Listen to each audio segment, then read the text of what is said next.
I didn't plan the trip to make a point. It wasn't a statement about independence or success or any of those things people say when they hear someone booked a luxury vacation alone. It was just the first time in years I had the time and the money at the same moment. A quiet window, so I booked it, 10 days, a coastal resort, a flight that left at sunrise. Nothing dramatic, just comfortable enough that I wouldn't spend the whole time thinking about work. I mentioned it to my family the way people casually mention things over dinner. That was my first mistake. At first, the conversation was normal curiosity. Where was it? Was the hotel nice? Did they have those big balconies facing the water? I answered half amused. It felt harmless. But families have a strange way of slowly stepping into things that were never meant for them. The questions turned into suggestions. Maybe we should all go sometime then, into soft assumptions. That place sounds perfect for a family trip. I didn't correct them, because technically we could go together someday. I just hadn't invited anyone this time.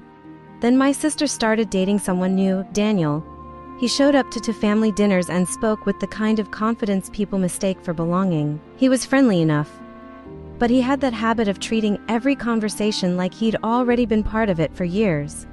The vacation came up one night, while we were sitting around the kitchen table. My sister said casually, maybe Daniel could come, too. I laughed a little because I assumed she was joking. I already booked everything, but the conversation didn't stop. My mom said, well, maybe there is still time to change it. Daniel leaned back in his chair like he was analyzing a business proposal. You could always adjust the reservation. The strange part wasn't the suggestion.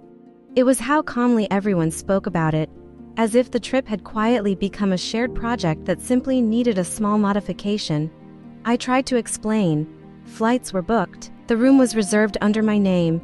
Everything was already paid for. That should have ended the discussion. Instead, it evolved.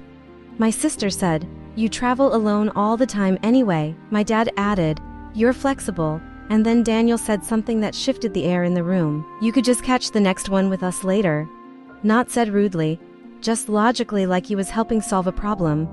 The silence that followed told me something uncomfortable. They weren't joking, they were waiting for me to agree. It's strange how quickly your role in a room can change. One moment you're the person who plans something. The next you're the obstacle preventing everyone else from enjoying it. I didn't argue, I just said I'd think about it. That night, I sat at my laptop and opened the travel confirmations, flight itinerary, hotel reservation, airport transfer, every detail neatly organized in my inbox. For a long time, I just stared at the screen, not angry, not even particularly upset, mostly puzzled. How had a trip I paid for become something I was expected to step away from? Eventually, I opened the airline website, cancellation policy refundable. The hotel refundable within 48 hours. It took maybe 10 minutes. One cancellation after another. Each confirmation email landed quietly in my inbox. Refund pending, refund pending, refund pending. The next day felt strangely peaceful. 2 days later, my sister called. She sounded cheerful at first. Hey, Daniel needs the flight time, so he can request the days off. I leaned against the kitchen counter while she talked. I canceled everything.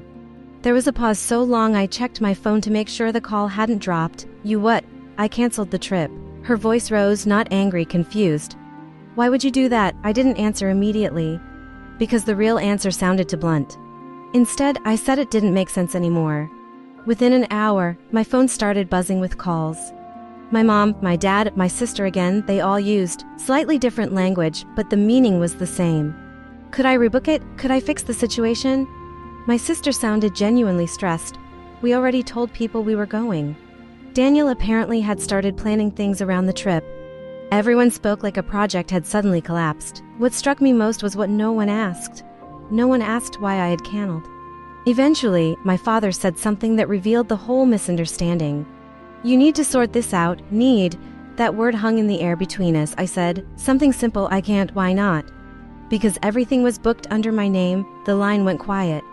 It wasn't an emotional realization for them. It was practical. Airlines don't negotiate with people who didn't buy the ticket. Hotels don't restore reservations that no longer exist. The authority wasn't mine as a person, it was mine as the purchaser. Administrative control is a strange kind of power. Invisible until the moment it matters, the